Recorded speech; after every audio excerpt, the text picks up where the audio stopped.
सहतूत हो, गूलर हो, बरगद के फल हैं जी। ये कुछ भी पत्ती मिल जाए, काहे किसी की भी चीज पत्ती मिल जाए वो खा के। अच्छा, वो भी पत्ती भी कोई भी पत्ती हो उसको खा के भी गुजार हो जाता है। अच्छा, तो कभी ऐसा रहा महाराज जी की 2-4 दिन पत्ती खा के गुजारा कर? हम 1-1 महीना रहे हैं केवल पत्ती खा के? हाँ। अच्छा, किस चीज़ की पत्ती? मकोइया है, बथुई है जी।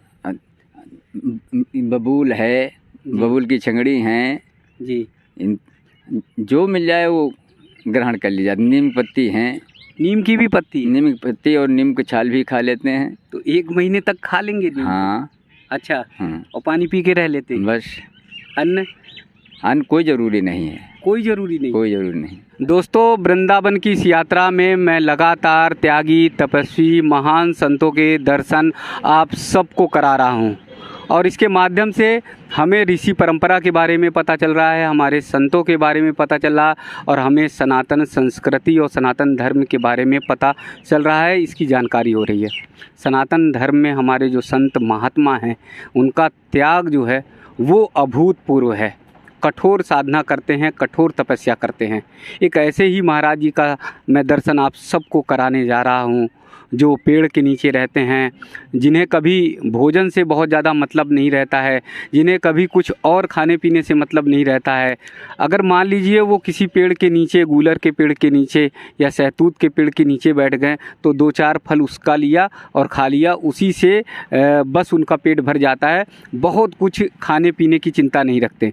अब एक जगह वृंदावन में एक स्थान पर जहाँ शीतलता महाराज जी को मिली वहाँ पर बैठ गए। ये देखिएगा कोने में एक जगह यहाँ पर आ गए महाराज जी। वृंदावन परिक्रमा मार्ग से घूमते घूमते, टहलते टहलते शीतल भरे स्थान पर यहाँ आकर बैठे हुए हैं और नैमिषारण्य से आए हुए हैं, सीतापुर से यात्रा तय करके आए हैं। यहाँ ठाकुर जी बाके बिहारी जी का दर्शन करने के लिए आए हैं। यहाँ आकर महाराज जी इसलिए बैठे हैं कि दोपहर में कड़ी धूप होने लगी है तो थोड़ी शीतलता यहाँ रहती है, तो दोपहर के समय यहाँ विश्राम कर लेते हैं और यहीं पर अभी महाराज जी शयन भी करेंगे। लेकिन अभी चूँकि थोड़ी हल्की पीछे धूप है इसलिए महाराज जी इंतज़ार कर रहे हैं कि धूप हट जाए और शाम के समय जब थोड़ी शीतलता होती है तब महाराज जी दर्शन के लिए निकल जाते हैं। बाके बिहारी जी के, ठाकुर जी के परिक्रमा मार्ग पर जाते हैं। संत होने के बाद भी संतों के दर्शन करते हैं। तो महाराज जी का दर्शन करिए। महाराज जी देखिए ये छोटे से सामान कुछ ऐसा लेकर चले हैं नैमिषारण्य से और आते आते वृंदावन आ गए हैं। महाराज जी से जानकारी करेंगे कि महाराज जी कैसे यहाँ पर आएँ। यहाँ बड़ा ये गुफा जैसा स्थान है महाराज जी, जैसे लग रहा है कि एक किसी गुफा में हम बैठे हुए हैं। महाराज जी बहुत बहुत दंडवत प्रणाम। महाराज जी प्रणाम। हाँ महाराज जी नैमिषारण्य से आए। कितने दिन पहले आए थे महाराज जी? 5 दिन हो गया। 5 दिन पहले आए थे। अच्छा, तो कहाँ कहाँ दर्शन हुआ वृंदावन में, किस किस जगह पर? बाके बिहारी के दर्शन हुए जी, कात्यायनी माँ के दर्शन हुए जी, और चामुंडा देवी के दर्शन हुए जी। तो नैमिषारण्य में कहाँ पर स्थान है महाराज जी? औरंगाबाद की रोड पे है जी, रामानंद सरस्वती नाम से। अच्छा, तो वहाँ अपना स्थान है? वहाँ अपना स्थान है जी। जैसे 4 दिन पहले चले थे महाराज जी तो रास्ते में कहीं पर प्रसाद ग्रहण करते हैं, भोजन पानी? वो फल फलारी वो लेके खा लेते हैं। अच्छा, जहाँ मिलता है। वैसे नहीं खाते कहीं किसी स्थान? ना ना ना, वैसे नहीं। अच्छा, तो ज़रूरत नहीं पड़ती, ऐसा लगता नहीं कि भोजन करना चाहिए? कोई वो ऊपर वाले की सब कृपा है। ऊपर वाले की कृपा है। अच्छा, तो फिर मशीन कैसे चलता है? मशीन अब थोड़ा बहुत प्रसादी ले लिया जाता है, उसी से मशीन चला करती है। अच्छा, थोड़ी बहुत प्रसादी। मैं अभी देख रहा था सहतूत भी ले रहे थे आप जी, तो मतलब सहतूत भी आ जाए? सहतूत हो, गूलर हो, बरगद के फल हैं जी, ये कुछ भी पत्ती मिल जाए, काहे किसी की भी चीज पत्ती मिल जाए वो खा के। अच्छा, वो भी पत्ती भी कोई भी पत्ती हो उसको खा के भी गुजार हो जाता है। अच्छा, तो कभी ऐसा रहा महाराज जी की 2-4 दिन पत्ती खा के गुजारा कर? हम 1-1 महीना रहे हैं केवल पत्ती खा के? हाँ। अच्छा, किस चीज़ की पत्ती? मकोइया है, बथुई है जी, बबूल है, बबूल की छंगड़ी हैं जी। जो मिल जाए वो ग्रहण कर ली जाती। नीम पत्ती हैं, नीम की भी पत्ती? नीम की पत्ती और नीम की छाल भी खा लेते हैं। तो 1 महीने तक खा लेंगे नीम? हाँ। अच्छा। हाँ और पानी पी के रह लेते हैं? बस। अन्न? अन्न कोई ज़रूरी नहीं है। कोई ज़रूरी नहीं? कोई ज़रूरी नहीं। अच्छा, पत्ती, नीम की छाल, हाँ, मकोइया, कुछ भी खा लेंगे? कुछ भी खा लेंगे। अच्छा, और अन्न की कोई ज़रूरत? कोई ज़रूरत नहीं। तो थकावट नहीं लगती, कमजोरी नहीं लगती? कुछ नहीं, ऐसे आनंद रहता है। अच्छा, यहाँ मतलब चलने फिरने में कोई दिक्कत नहीं। हाँ, चलते फिरते रहते हैं जी। तो यहाँ अभी थोड़ी देर पहले कब आए यहाँ? 5 दिन पहले आए हैं। नहीं, इस स्थान पर जहाँ बैठे? यहाँ अभी करीब 2 घंटा हो गया है। अच्छा, तो यहीं विश्राम करेंगे? सामान अमान सब यही है? अच्छा, ये चटाई है और आसनी। अच्छा, ये आसनी है और ये सब सामान इसी को बिछा लेते हैं। तो यहाँ वृंदावन में फिर कहाँ ठहरते, कहाँ रुकते हैं? जैसे फुटपाथ पे लेट जाते हैं। परिक्रमा मार्ग पे। अच्छा, वहीं पर लेट जाते हैं।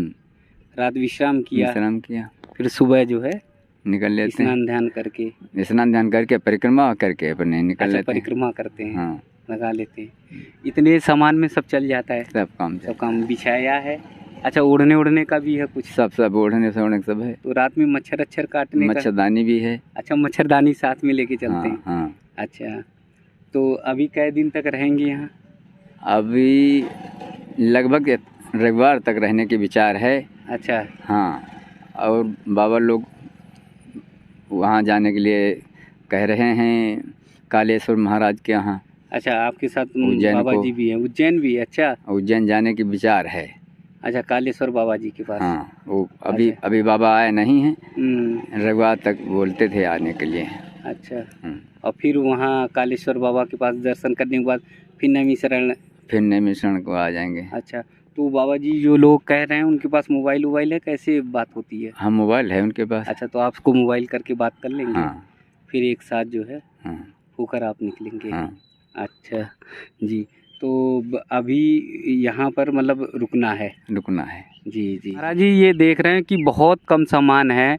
छोटी मतलब ये आसन है और एक आध मच्छरदानी और थोड़ा सामान है और एक ये कमंडल है। इतने में आप बड़े संतुष्ट और प्रसन्न लग रहे हैं।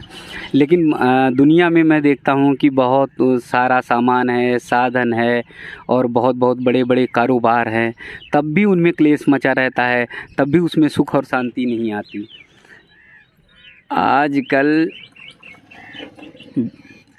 मनुष्य की बनाई हुई वस्तु पर सबको विश्वास है। मनुष्य की बनाई हुई। अच्छा। और प्रभु की बनाई हुई वस्तु पर कोई किसी को विश्वास नहीं है। अच्छा। हाँ। मनुष्य की बनाई हुई वस्तु, अब जैसे घोड़ा बंगला, जैसे भोले बाबा की मूर्ति हम सब पत्थर की बनाते हैं और उसकी पूजा में बताओ घंटी बजाते रहें, अगरबत्ती जलाते रहें, ज्योति जलाते रहें जी। और घर में पानी अगर एक गिलास मांग दिया जाए जी, तो उसको फटकार देते हैं, अपने हाथ से ले लीजिए जी। तो वो प्रभु की बनाई हुई मूर्त है जी। अब ये पत्थर की मूर्त में इतनी श्रद्धा है, अगर इतनी श्रद्धा है प्रभु की मूर्त में हो जाए तो सुख चैन अपने आप आ जाएगा, रामराज हो जाएगा जी। तो हम लोग प्रभु की बनाई हुई मूर्त पे की पूजा नहीं करते, उस पर ध्यान ही नहीं देते हैं। हाँ, उसको दुख दे देते हैं, कष्ट देते हैं उसको। तनी छोटी सी बात पर बड़ी बात बना लेते हैं जी। और वैसे इंसान की बनाई हुई चीज़ को खूब उसमें श्रद्धा खूब जी। घर में ताला डाल दें, वो मंदिर पहुँच जाए पहले जी। तो प्रभु की बनाई हुई मूर्त को जो है पूजा करना, अगर उसकी पूजा करनी जाए, उस पर ध्यान दिया जाए तो रामराज्य हो जाएगा, पूजा की आवश्यकता ही नहीं पड़ेगी जी। दोस्तों, महाराज जी ने बहुत प्यारी बात कही है। महाराज जी ने कहा है कि जिसको प्रभु बनाता है, भगवान बनाता है, देवता बनाते हैं, उसकी पूजा हम नहीं करते, उसका ध्यान नहीं देते, उसे तमाम तरह से कष्ट दुख देते हैं। लेकिन जो इंसान बनाता है उसके लिए बड़े चिंतित रहते हैं। इंसान की बनाई हुई चीज़ के लिए, उसकी सुरक्षा के लिए तो हम बहुत सारा जतन करते हैं, लेकिन जिसको साक्षात भगवान ने बनाया है, साक्षात भगवान के हम सब अंश हैं, उसकी चिंता हम सब नहीं करते हैं। हम सबको प्राणी मात्र की चिंता करना है, उनको कष्ट नहीं देना, उनको दुख नहीं देना, उन्हें तकलीफ़ नहीं देना है। अगर ऐसा हम सब करेंगे, जो महाराज जी की बात है, वाणी है, तो पूरे दुनिया में, पूरे देश में राम राज्य होगा। तो इसलिए कोशिश करिए, राग देश ख़त्म करिए, अपने मन में जो बैठा हुआ मैल है वो बंद करिए, अपने भाव में जो क्लेश आ जाता है उसे बंद करिए, भाई भाई से प्रेम करिए, घर परिवार में स्नेह करिए, घर परिवार में भक्ति और भाव के स्नेह की गंगा बहाइए और प्रेम और आनंद से रहिए, क्योंकि हम सब भगवान के बनाए हुए हैं और इंसान की बनाई हुई चीज़ पर बहुत ज़्यादा चिंता और बहुत ज़्यादा चिंतन मत करिए। आज से संकल्प लीजिए इसके बाद से कि जिस तरह से महाराज जी एक पेड़ की छाया के नीचे आकर बैठ गए हैं, बड़े भाव से, बड़े आनंद से बैठे हुए हैं, तो इसलिए हम सब भी प्रण लें कि आज से हम सब ज़्यादा से ज़्यादा पौधे लगाने की कोशिश करेंगे, पेड़ लगाने की कोशिश करेंगे। क्योंकि महाराज जी को देखकर अचानक मुझे ये समझ में आ गया कि अगर एक पेड़ कहीं पर भी मिल जाएगा तो चाहे संत हमारे हों, चाहे मनुष्य हो, वो शीतलता पाने के लिए, ठंडक पाने के लिए बैठ जाएंगे। तो हम सब अगर वीडियो से कुछ सीख पा रहे हैं या महाराज जी के दर्शन से हम लोग कुछ थोड़ा बहुत अपने अंतर मन में कोई भाव उतार पा रहे हैं, तो मेरी आप सब लोगों से अपील है कि आप सब जो है ज़्यादा से ज़्यादा पेड़ लगाने की कोशिश करिए। क्योंकि गर्मी के दिनों में बहुत ज़्यादा दिक्कत होती है और अचानक महाराज जी को देखकर कि जिस शांत भाव से, बड़े निर्मल भाव से महाराज जी बैठे हुए थे, तब मुझे ये ध्यान में आ गया कि अगर ये पेड़ है तो महाराज जी बड़े शांत और निर्मल भाव से बैठे हैं, और पेड़ अगर नहीं होता तो महाराज जी इतने निश्चिंत और आनंद के भाव से नहीं बैठते।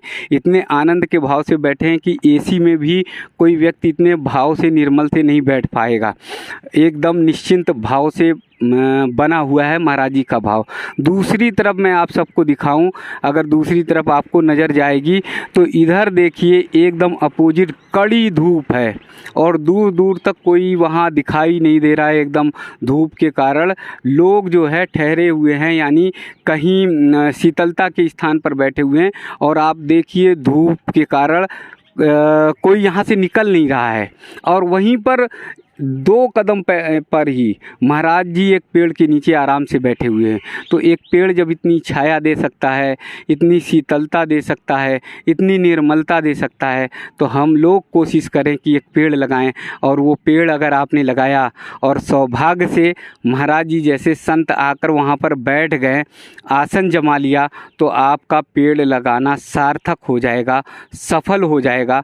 तो पहली बार मैंने बहुत सारे संतों के दर्शन तो आप सबसे कराए हैं, लेकिन पहली बार मैं आप सबसे निवेदन कर रहा हूँ, वीडियो आप तक पहुँचे, आप तक हमारी आवाज़ पहुँचे, तो ज़्यादा से ज़्यादा पेड़ लगाइए। आने वाली बारिश में लगाएं, उनकी सुरक्षा करिए। जैसे हम अपने बच्चों की सुरक्षा करते हैं, वैसे हम सब पेड़ की भी सुरक्षा करें। तो ऐसे निर्मल भाव से संत आकर पेड़ के नीचे बैठेंगे और आपका भी भाग्य बदल जाएगा। वृंदावन की इस यात्रा में लगातार त्यागी, तपस्वी, महान संतों के दर्शन मैं आप सबको कराता रहूँगा।